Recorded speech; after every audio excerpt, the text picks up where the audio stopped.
اب ہم ذکر کریں گے ایمبریولوجی کے بارے میں. ایمبریولوجی سائنس کا وہ بھاگ ہے جو خصوصاً جب ماں کے رحم میں بچہ پیدا ہوتا ہے اور کس طریقے سے شروع ہو کے بڑھتا ہے، 9 مہینے تک تقریباً ماں کے رحم میں رہتا ہے، اس کے سٹڈی کو کہتے ہیں انگریزی میں ایمبریولوجی. ماں کے رحم میں جو بچہ پیدا ہوتا ہے، آہستہ آہستہ بڑھتا ہے، اس کے سٹڈی کو انگریزی میں کہتے ہیں ایمبریولوجی. کئی اربوں نے جتنے بھی قرآن مجید کی آیتیں ہیں جو ایمبریولوجی کے بارے میں ذکر کرتی ہے اور حدیث ہے، اس کو اکٹھا کیا اور قرآن مجید کی آیت کے اوپر عمل کیا. سورہ نحل سورہ 16 آیت نمبر 43 اور سورہ انبیاء سورہ نمبر 21 آیت نمبر 7 میں اللہ تعالیٰ فرماتے فَاسْأَلُوا أَهْلَ الذِّكْرِ إِن كُنتُمْ لَا تَعْلَمُونَ. اگر آپ نہیں جانتے تو اس کے پاس جائیے جو ماہر ہے، اس سے پوچھئے جو ماہر ہے، چاہے وہ مسلم یا غیر مسلم ہو. اگر آپ نہیں جانتے تو اس سے پوچھئے قرآن کے بارے میں جو اس فن کا ماہر ہے. تو کئی اربوں نے ساری آیتیں اور حدیث سے جو ایمبریولوجی کے بارے میں ذکر کرتے اور لے گئے تقریباً 30 سال پہلے، 1980 کے پہلے، ان 1970s 30-40 سال پہلے، اور لے گئے پروفیسر کیتھ مور کے پاس. وہ مسلمان نہیں تھا. پروفیسر کیتھ مور اس وقت سارے دنیا کا سب سے بہترین ماہر تھا ایمبریولوجی میں. وہ ڈپارٹمنٹ آف ایناٹومی کا ہیڈ تھا in university of Toronto Canada میں. پروفیسر کیتھ مور کو ساری آیتوں اور حدیث کا ترجمہ پیش کیے اور کہا اس کے بارے میں آپ کو کیا کہنا ہے. تو پروفیسر کیتھ مور نے کہا کہ اکثر جو قرآن مجید اور حدیث میں ایمبریولوجی کے بارے میں لکھا ہے وہ 100% صحیح ہے، لیکن کچھ آیتوں کے بارے میں نہیں کہہ سکتا ہوں کہ صحیح ہے. میں یہ بھی نہیں کہہ سکتا ہوں کہ غلط ہے کیونکہ میں خود بھی نہیں جانتا ہوں.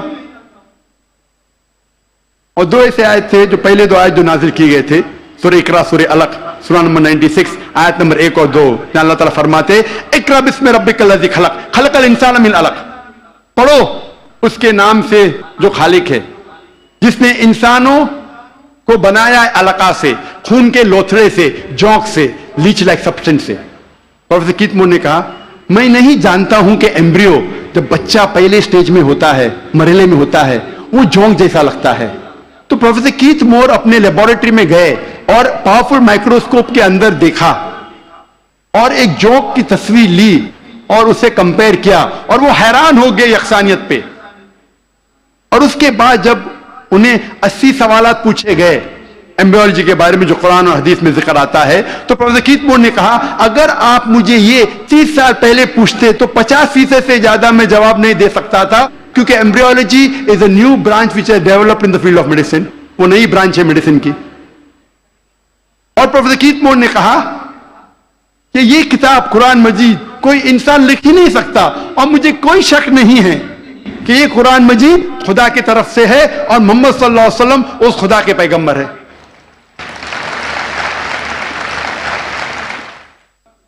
اللہ تعالیٰ فرماتے ہیں سورہ طارق میں سورہ نمبر 86 میں 86 آیت نمبر 5 6 7 میں کہ انسان نہیں سوچتا وہ کس سے بنا، وہ ایک سیال قطرہ سے بنا جو گرا اس جگہ سے ریڑھ کی ہڈی اور پسلی کے بیچ.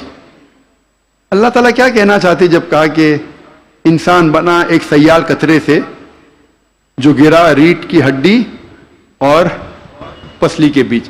آج سائنس ترقی کرنے کے بعد ہمیں پتہ لگتا ہے کہ جو جنسی اعضا ہے، جینائٹل آرگنز ہیومن بینگز میں، وہ ایمبریونک ایج میں جب ماں کے رحم میں جب بچہ رہتا ہے وہ وجود میں آتا ہے اس جگہ جس جگہ گردہ ہے، جس جگہ کڈنی ہے، space between the spinal cord and the 11th and 12th rib، اس جگہ ریڑھ کی ہڈی اور 11ویں اور 12ویں پسلی کے بیچ. جنسی اعضا ٹیسٹیکلز اور اووری وہاں سے وجود میں آتے ہیں. اس کے بعد وہ ڈسینڈ وہ نیچے اترتے ہیں. عورت میں پیلوس تک، آدمی میں through the inguinal canal into the اسکروٹم.